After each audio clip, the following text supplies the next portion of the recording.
Romo, jika kita bekerja dengan jujur tapi karir dihambat, apakah Allah lebih menyukai orang yang bekerja tidak jujur tapi karirnya dilancarkan? I don't get it. Saya nggak ngerti. Maksudnya gimana? Karena nggak tahu, saya melihat cacat logikanya di sini. Ada lompatan berpikir kan? Kamu berpikir kalau misalnya kamu bekerja dengan jujur tapi karirmu malah terasa terhambat. Sementara orang yang bekerja tidak jujur, dia lancar-lancar saja. Jangan-jangan Allah suka padanya daripada pada saya. Itu namanya lompatan berpikir. Sesat pikir yang namanya non causa pro causa. Yang bukan sebab dijadikan sebab. Allah bukan penentu ya. Pertama-tama, dia tidak langsung menentukan intervensi, karena dia sangat menghargai. Allah sangat menghargai kehendak bebas kita. Yang kita tahu benar adalah kalau engkau sesuai dengan hukum dan jalan Tuhan, sesulit apapun hidupmu pasti akan diintervensi dengan cara-cara yang mengagumkan. Bukan dengan ukuranmu, bukan dengan ukuran dunia, tapi dengan ukuran Allah sendiri. Maka stay to His will. Stay to His law. Jadi tetap menjadi orang yang upright, menjadi orang jujur yang baik, dan Tuhan akan intervensi dengan cara yang paling pas untukmu. Oke? Dan jangan berpikir bahwa, jangan punya sesat pikir tadi bahwa kalau dia lebih berhasil daripadaku padahal dia tidak jujur, lalu Allah tidak sayang padaku. Itu namanya sesat pikir, saudara.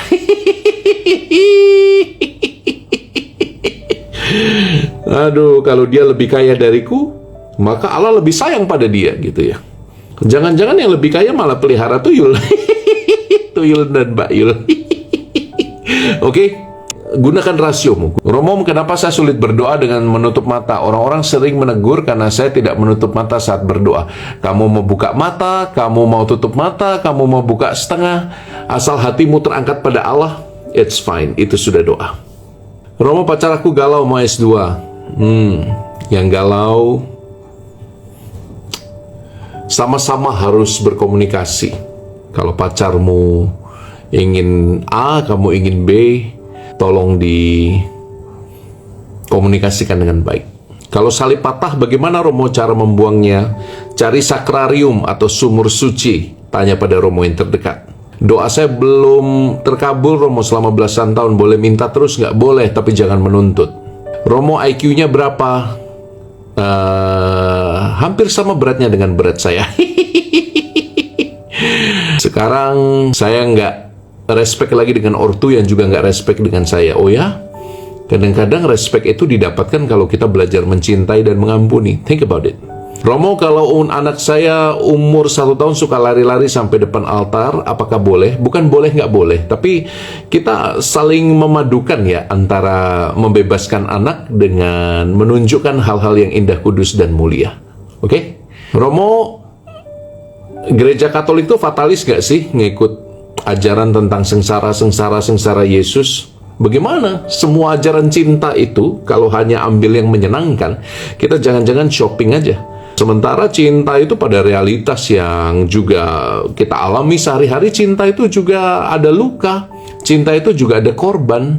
Cinta itu kadang-kadang memberi tanpa mengharap kembali. Jadi kalau kamu memilih ajaran Kristiani yang menggambarkan Yesus bangkit mulia tanpa melalui salib, alias teologi-teologi kemuliaan, teologi-teologi kemakmuran, jangan-jangan kita nggak realistis ya. Tuhan berkati ya. Romo, saya nggak sengaja nabrak kucing. Saya sangat takut. Ya, kucingnya dibersihkan, didoakan, dikubur dengan baik ya. Komunikasi rumah tangga terasa kering. Saya sering jengkel. Seluruh pekerjaan RT saya yang mengerjakan. Mungkin standar kesempurnaanmu itu yang harus kamu pertanyakan lagi. Apakah semuanya harus kamu kerjakan sesuai dengan standarmu? Moni, kalau berdoa mudah menangis Romo, itu nggak kenapa-kenapa Romo. Ya nggak kenapa-kenapa, ya doa mungkin punya karunia air mata, jadi mungkin bisa juga menangis.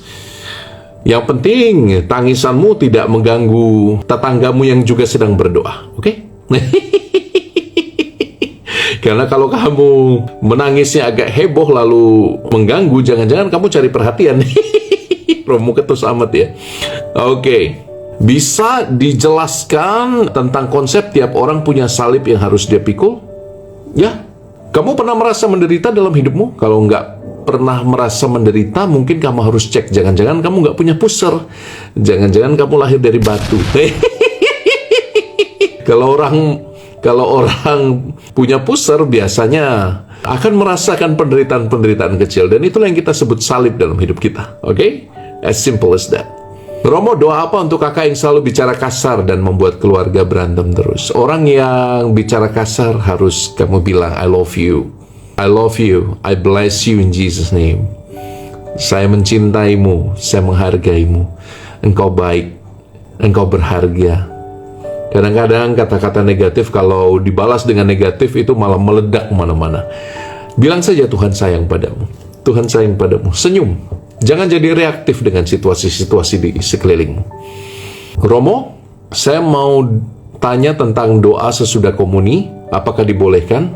Sebaiknya Anda hening sesudah komuni ya, untuk masuk ke dalam batinmu, karena engkau baru saja menyambut Raja di Raja, Raja segala Raja. Maka doa keheningan itulah yang paling baik, oke?